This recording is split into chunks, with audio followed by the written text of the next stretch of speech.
Russia's attack on Ukraine is an environmental crisis too. Now, Russia's attack is literally tearing the country apart, polluting air and water. Now, toxins have been running off into the watercourses since the thaw started. Now, the planet is also a victim, which we all will suffer. Now, in the Donbas region of eastern Ukraine, the ground has been behaving rather strangely in some places. It's sinking. Elsewhere, it heaves, bulging upward, you could say. And according to satellite data, that's what's happening. Now, before the area became a conflict zone, the Donbas has been Ukraine's coal region, and the earth is riddled with hundreds of miles of tunnels underneath the cities, factories and farms. Many of them are, abandoned. Recently, those shafts have been flooding, causing the surface to shift and carrying toxic chemicals that now threaten the region's water supply. Not just for people, no, for all creatures great and small. Before I carry on, we must kind and click that old boop the like button, you could say, I suppose. Well, in some tunnels, toxic waste is stored. This too is leaking. Now, one of those mines, the site of a nuclear test in the 1970s, remains potentially radioactive. Ukrainian scientists have warned that the risks to the region could be, more deep and dangerous than Chernobyl. Now, since 2014, when Russia's annexation of Crimea, sparked fighting in the Donbas, the region that has, been the site of a parallel ecological catastrophe. It involves not only the mines, but toxic leaks from industrial facilities that have fallen into disuse and contamination release caused by shelling and munitions. These areas are in disrepair too. The health effects of Putin's war are likely to be felt long after the physical conflict subsides by us all. And like I say, all creatures great and small. The damage will unfurl in slow motion. Some people won't even notice. But this will be long after the bombs have stopped falling and the world's attention has moved on. It's an extension of what we've seen in the Donbas, where you have a conflict amidst this super concentrated amount of heavy industry and this grim environmental history. Industrial facilities, military installations, and radioactive waste repositories.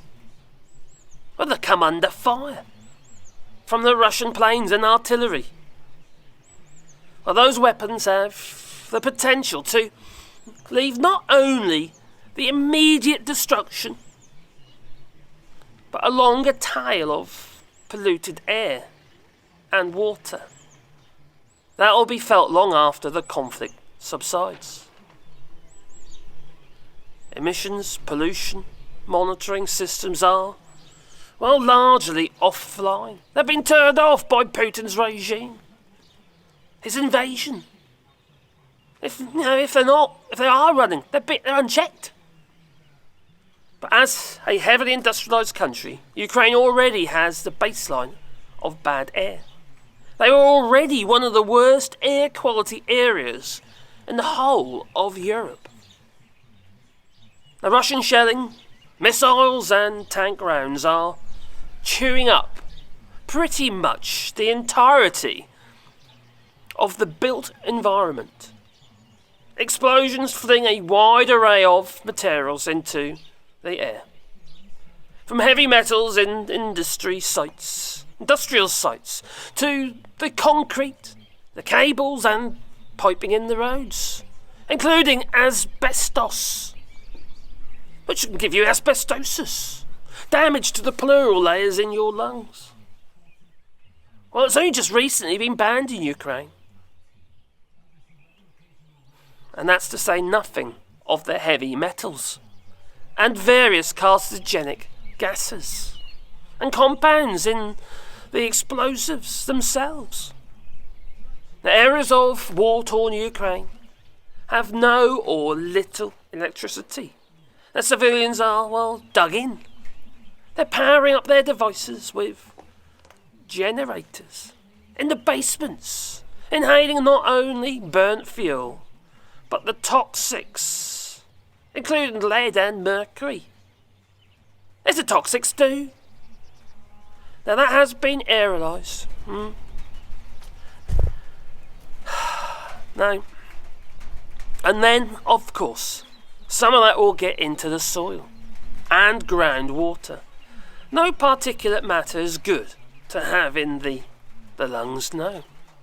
Our lungs have evolved to clear these foreign bodies from them when we cough up mucus. That's your body expelling the intruders.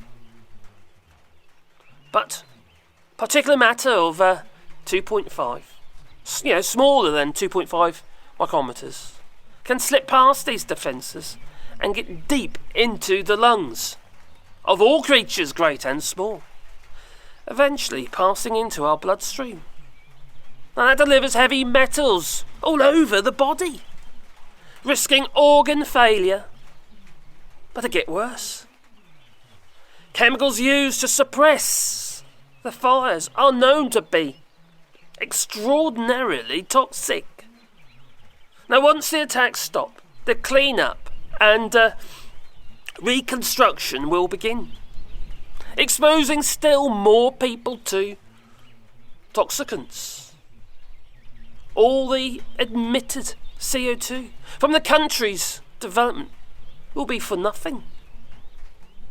Reconstructing what Putin has destroyed will carry a heavy price for the planet. Now, 1 tonne of CO2 is produced for every 1 tonne of concrete that has been mixed and set. And in the midst of war, environmental damage is difficult to track and measure, like at Chernobyl, where the status of monitoring and maintenance is uncertain.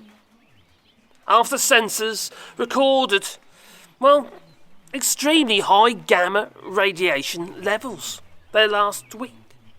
Explosions at an oil reservoir just outside of Kiev, which has been spewing unknown toxicants into the air. The full toll will likely become clearer in the aftermath of the war. And then the question is, what will be done about it? I think one thing we can say for certain is that things don't get cleaned up after conflicts, no. Pretty much anywhere.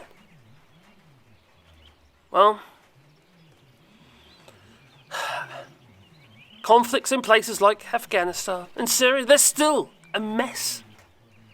It's not particularly rosy or cheery, no, situation for whoever takes over. Governments, they can balk at the often extraordinary expense of removing toxic materials from soil and water. Health systems reeling from handling the casualties of war may struggle to keep up with the chronic health problems that follow once the bombs start. They stop falling on Ukraine, we hope.